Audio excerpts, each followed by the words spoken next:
नमस्कार, मैं रवीश कुमार। गुरुग्राम दंगों की आशंका को नजदीक से देख रहा है, बल्कि 10 साल से देखता ही आ रहा है। जिस मानेसर की पहचान Maruti, Honda, Jaguar fitting, Jindal steel plant से हुआ करती है, मैन्युफैक्चरिंग सेक्टर से हुआ करती है, वहां के मजदूरों के जागरूक संघर्षों से हुआ करती है, उसकी जगह अब एक नया मानेसर आ गया है, मोनू मानेसर। यही नया मानेसर है और यही नया गुरुग्राम है। मोनू ही नया मैन्युफैक्चरिंग सेक्टर है। आपका गुरुग्राम मिलेनियम सिटी होना चाहता था, अब मोनू मानेसर होने लगा है। मिलेनियम की जगह मोनूनियम हो गया है। मोनू मानेसर के भड़काऊ वीडियो ही अब नया गुरुग्राम है। मोनू मानेसर ही गुरुग्राम और हरियाणा की राजनीति का ब्रांड एम्बेसडर है, जिस पर कथित रूप से जुनैद और नासिर की हत्या का आरोप है, मगर आज तक राजस्थान और हरियाणा की पुलिस उसे गिरफ्तार नहीं कर सकी।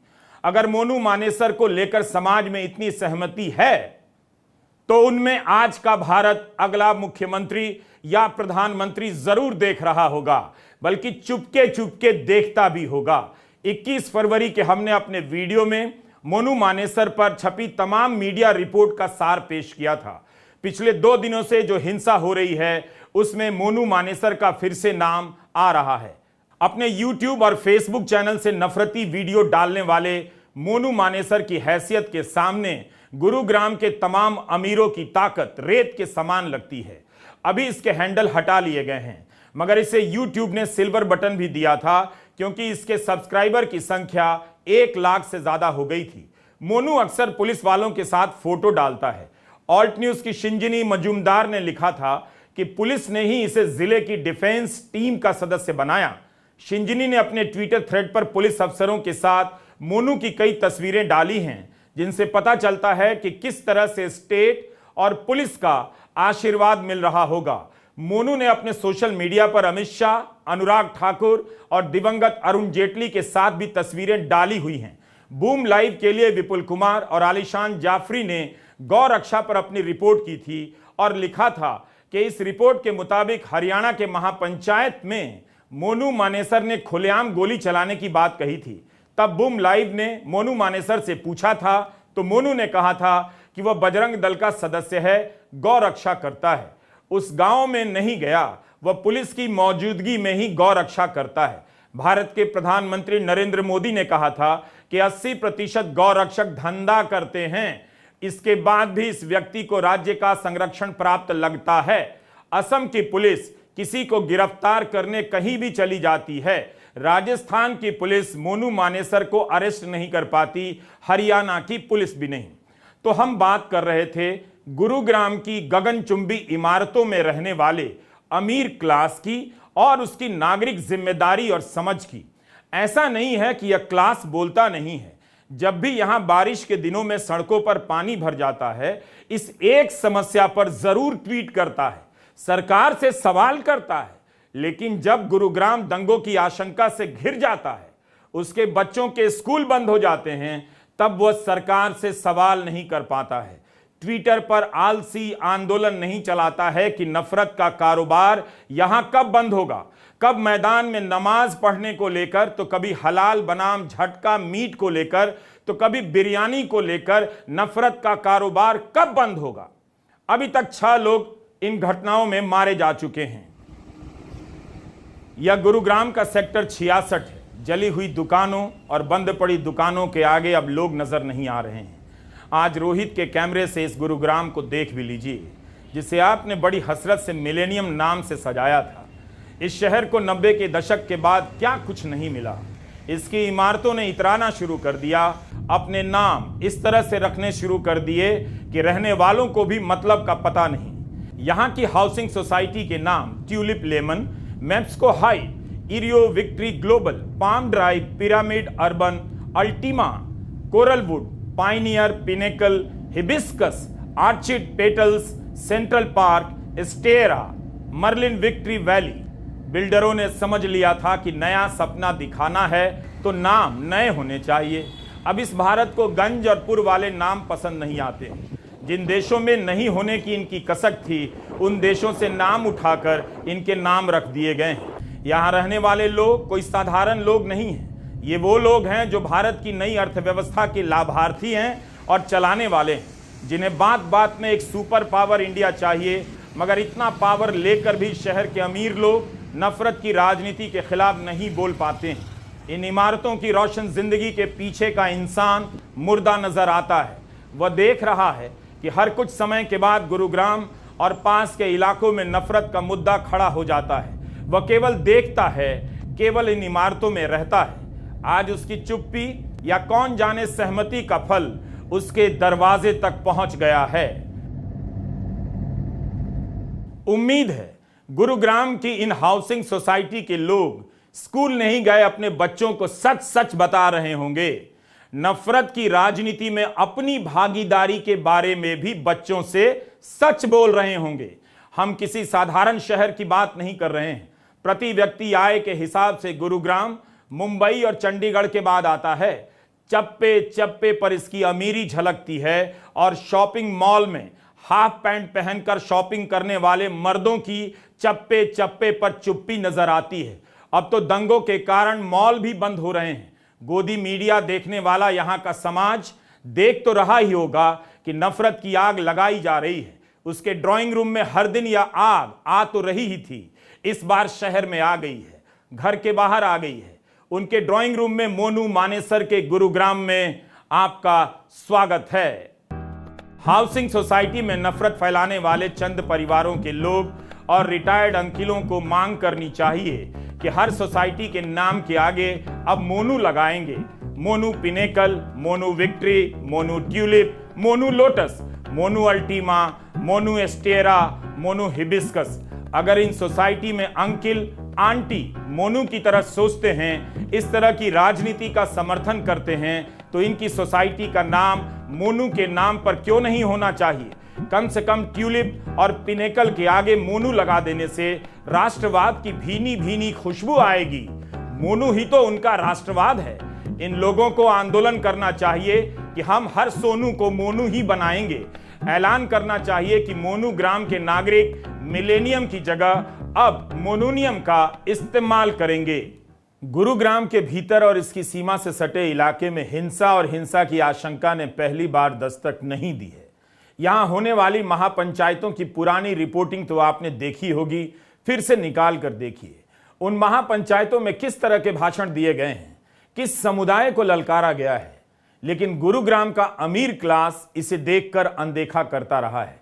उसे लगा कि उसकी एक ही समस्या है, बस ट्रैफिक जाम ना हो, टोल नाका हट जाए। मिडिल क्लास और अमीर क्लास की जुबान कहां चली गई है? सहमति में सर हिला रही है या डर के मारे दुबक गई है?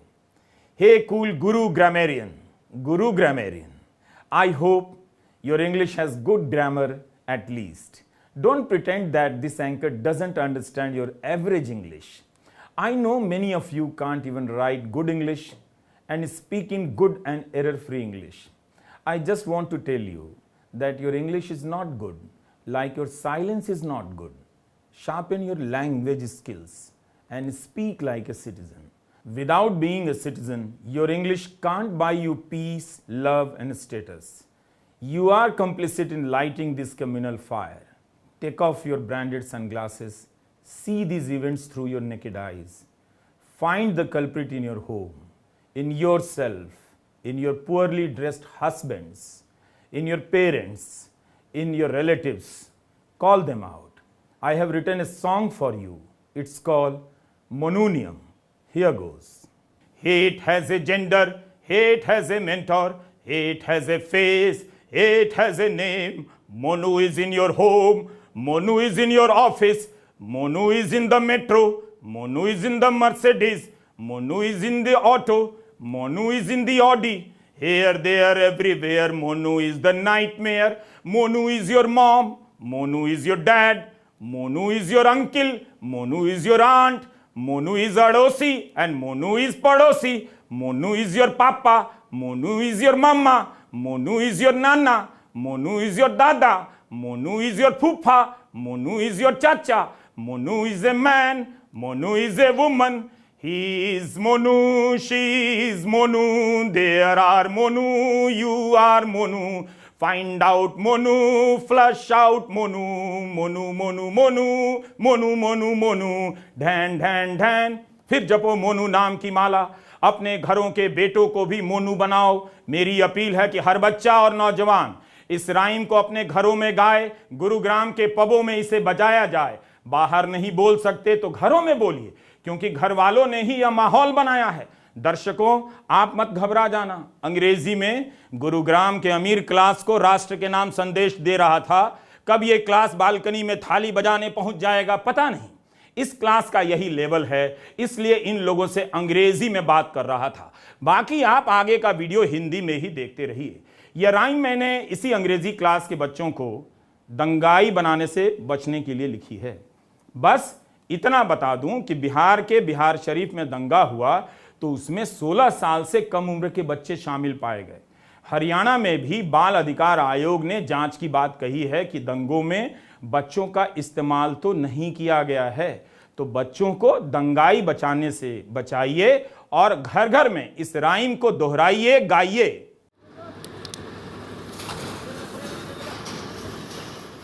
खबरों में गुरुग्राम की स्थिति तनावपूर्ण बताई जा रही है। सेक्टर 70 में कबाड़ के गोदाम में आग लगा दी गई। इसके कारण सेक्टर 70 के मॉल बंद कर दिए गए।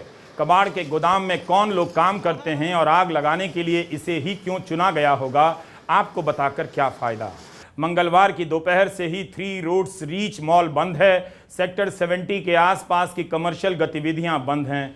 गुरुग्राम ही नहीं, फरीदाबाद में भी हिंसा फैली है। भास्कर की खबर के अनुसार प्रशासन ने इन दोनों जिलों के साथ रेवाड़ी, पलवल, फरीदाबाद, सोनीपत, पानीपत, झज्जर और महेंद्रगढ़ में भी धारा 144 लागू कर दी है।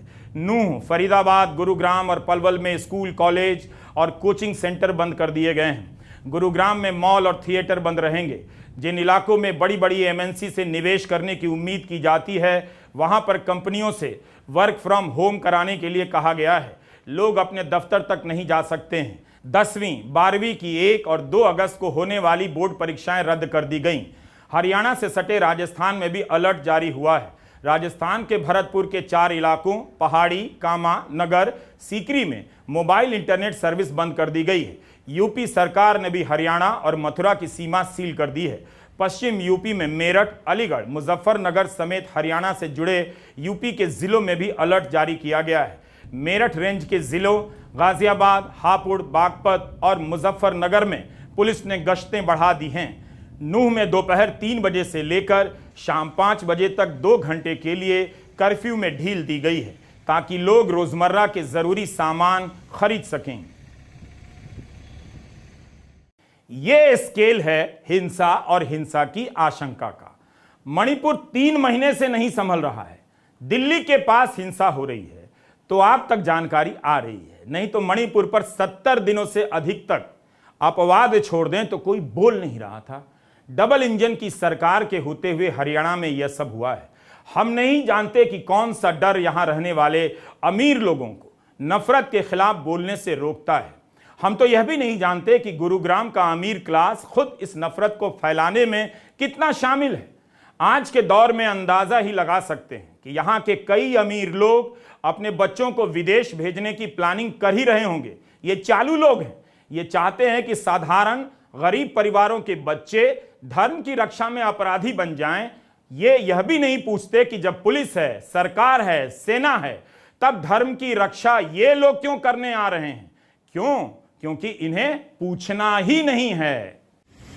सोचिए, गुरुग्राम भारत के सबसे अमीर शहरों में से एक है। भारत के शहरों में गुरुग्राम 9वें स्थान पर आता है, जो सबसे अधिक आयकर जमा करता है। 30,000 कंपनियां हैं यहां।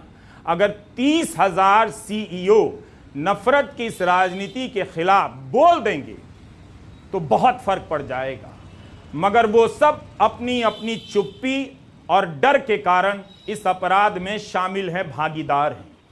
4.5 लाख करदाता हैं यहां। सबने मिलाकर 22-23 में 40,000 करोड़ का टैक्स दिया है। इसमें से 10,000 करोड़ टैक्स तो आईटी सेक्टर से आया है। टाइम्स ऑफ इंडिया की रिपोर्ट से पढ़ रहा हूं। इसी इलाके में झज्जर है, जहां पर 8,000 एकड़ में रिलायंस स्मार्ट सिटी बन रही है। इसका नाम मेट सिटी है, मॉडल इकोनॉमिक टाउनशिप। इतना अमीर शहर दंगों की दहलीज पर खुद को देखकर रात भर जागता रहा, मगर चुप्पी साध गया।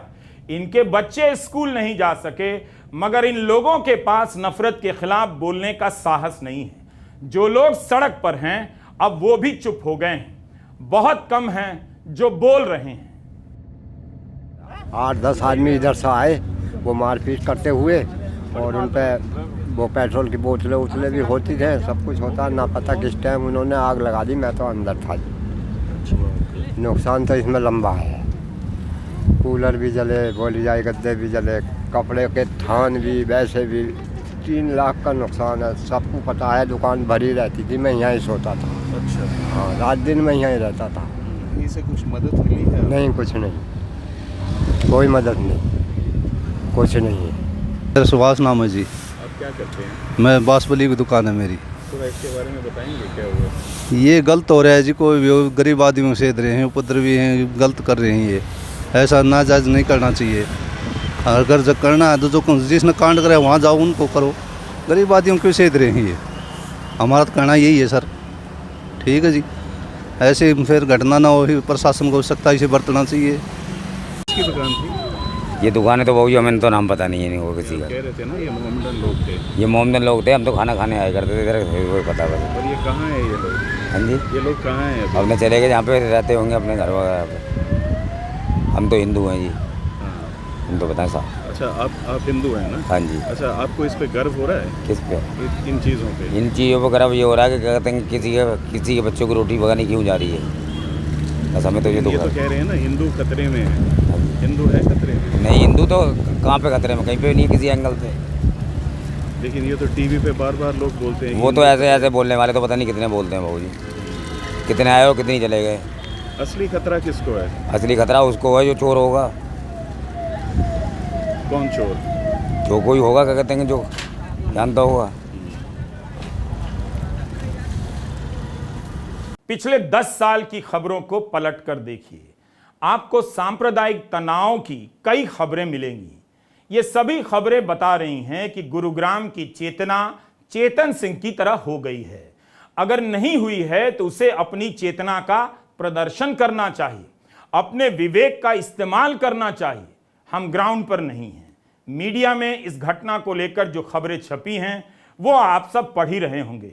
एक आवाज आई है, मोदी सरकार के केंद्रीय राज्य मंत्री राव इंद्रजीत सिंह ने कहा है कि नूह में दोनों तरफ से उकसाया गया है, लेकिन धार्मिक यात्रा में गए लोगों को तलवार और डंडे लेकर नहीं जाना चाहिए था। राव इंद्रजीत सिंह ने पूछा है कि उनको हथियार किसने दिए हैं इस प्रोसेशन में ले जाने के लिए। कोई तलवार लेकर जाता है कहीं प्रोसेशन में, लाठी डंडा लेकर जाता है। राव इंद्रजीत सिंह ने मीडिया से कहा है कि जब लगा कि पुलिस काफी नहीं है तो मुख्यमंत्री और केंद्रीय गृह मंत्री से संपर्क किया कि केंद्रीय बलों को भेजिए। राव इंद्रजीत सिंह ने यह भी कहा है कि मैंने पुलिस से यह जांच करने को कहा है कि किसने वीडियो अपलोड किया है। किसी ने कहा कि कोई वीडियो है जिसमें एक आदमी कह रहा है कि हम इस धार्मिक यात्रा में आ रहे हैं और हम आपके दामाद होते हैं, आ रहे हैं। अगर इस तरह का वीडियो अपलोड होगा तो नकारात्मक असर होगा ही। राव इंद्रजीत सिंह मोदी सरकार के मंत्री हैं। उन्होंने कहा कि नूह का इलाका मुस्लिम बहुल है। विभाजन के बाद पिछले 75 वर्षों में उन्होंने ऐसा नहीं देखा। आज क्या हो गया है? इस इलाके में भाईचारा बहुत मजबूत रहा है। मंत्री जी ने एक बात कही है कि इस इलाके में जुनैद और नासिर को अफवाह के आधार पर जलाकर मार दिया गया। उस घटना का इस इलाके के लोगों पर असर हुआ है। उन्हें प्रोसिक्यूशन हो गया है, यानी उन्हें लगता है कि वे सताए जा रहे हैं। उन्होंने कहा कि मैं मानता हूं कि सोशल मीडिया जिम्मेदार है। सोशल मीडिया नहीं मंत्री जी, इस मीडिया का इस्तेमाल करने वाले सियासी लोग जिम्मेदार हैं। वो कौन है आप जानते हैं। गोदी मीडिया जिम्मेदार है, वो कौन है आप जानते हैं। यह दैनिक भास्कर की रिपोर्ट है। मुकेश शर्मा ने नूह से ग्राउंड रिपोर्ट की है। बताया है कि एक दिन पहले ही हिंसा का अंदेशा हो चुका था। राजस्थान के जुनैद नासिर हत्याकांड में वांटेड मोनू मानेसर ने वीडियो जारी कर कहा कि वह नूह यात्रा में शामिल होगा, जिससे पुलिस और दूसरे पक्ष के लिए चैलेंज माना गया। इसके जवाब में सोशल मीडिया पर धमकियों के वीडियो आने लगे जिसमें मोनू मानेसर को नूह आने के लिए चैलेंज किया गया। ऐसे में सवाल खड़ा हो रहा है कि क्या हरियाणा पुलिस हालात समझने में चूक गई या फिर जानबूझकर नजरअंदाज किया। अगर पुलिस यात्रा की सुरक्षा को पुख्ता करती या दंगाइयों पर कार्रवाई शुरू कर देती तो शायद नूह हिंसा की आग में नहीं जलता। पुलिस ने मोनू के वीडियो और इसके जवाब में मिल रही धमकियों को लेकर बयान तक नहीं दिया। मोनू का बयान आया है कि उसने कोई वीडियो जारी नहीं किया है, मोनू वीडियो पे वीडियो जारी कर रहा है। तो सवाल यह भी है कि फरवरी में नासिर जुनैद की हत्या के बाद से मोनू मानेसर अब तक पुलिस की गिरफ्त में कैसे नहीं आया है। फरीदाबाद से सांसद और केंद्रीय राज्य मंत्री कृष्णपाल गुर्जर का बयान छपा है कि दुर्भाग्यपूर्ण घटना हुई है जो नहीं होनी चाहिए थी। कुछ लोग भाईचारे को बिगाड़ देना चाहते हैं। खुफिया तंत्र को भी मजबूत करने की जरूरत है। मंत्री जी भूल गए कि 2018 में सुप्रीम कोर्ट ने देश के हर जिले में भीड़ की इसी हिंसा से सतर्क रहने के लिए पुलिस की एक पूरी व्यवस्था बनाकर दी थी। मंत्री जी को पता करना चाहिए कि सुप्रीम कोर्ट की गाइडलाइन का कितना पालन हुआ है। सुप्रीम कोर्ट को भी पूछना चाहिए कि उसके आदेश के 5 साल हो गए, इस गाइडलाइन के हिसाब से क्या क्या हुआ, क्या क्या नहीं हुआ। हर जिले में एसपी को नोडल अफसर बनाया गया है। उस नोडल अफसर से पूछना चाहिए कि उसके पास पहले से क्या क्या जानकारी थी। कोर्ट ने कहा था कि ऐसे मामलों में सजा तय हो, अभी तक कानून नहीं बना है। इसी 11 जुलाई को पूछा था सुप्रीम कोर्ट ने केंद्र और राज्य सरकारों से कि अब तक भीड़ द्वारा हिंसा और लिंचिंग की सजा को लेकर क्या कदम उठाए गए हैं। जो पुलिस भीड़ की हिंसा नहीं रोक पाती है, पहले से संकेत नहीं समझ पाती है, इस पुलिस के जवान भी मारे जाते हैं, घायल होते हैं। आज वही पुलिस फ्लैग मार्च निकाल रही है। दंगाई अपना काम करके चले गए हैं, वे किसी और शहर में निकलने की तैयारी कर रहे होंगे या फिर इसी शहर में दोबारा आ गए तो क्या आश्चर्य। आज गुरुग्राम के अलग अलग हिस्सों में फ्लैग मार्च निकाला गया। पुलिस ने लोगों से शांति की अपील की है। ये अपील भी उनसे की जा रही है जो हिंसा से दूर हैं या मूक दर्शक होते हैं। हिंसा करने वालों तक पुलिस की ऐसी जरूरी अपील कभी नहीं पहुंचती। विश्व हिंदू परिषद और बजरंग दल ने नूह की हिंसा के विरोध में अलग अलग जगहों पर रैलियां बुलाई हैं। दिल्ली में 23 जगह रैली बुलाई गई है, ऐसी खबर छपी है। यह मामला सुप्रीम कोर्ट पहुंचा तो कोर्ट ने कहा कि इन रैलियों में नफरती भाषण नहीं होना चाहिए, हिंसा नहीं होनी चाहिए। पुलिस को यह सुनिश्चित करना होगा। इन रैलियों की वीडियो रिकॉर्डिंग के आदेश दिए गए हैं।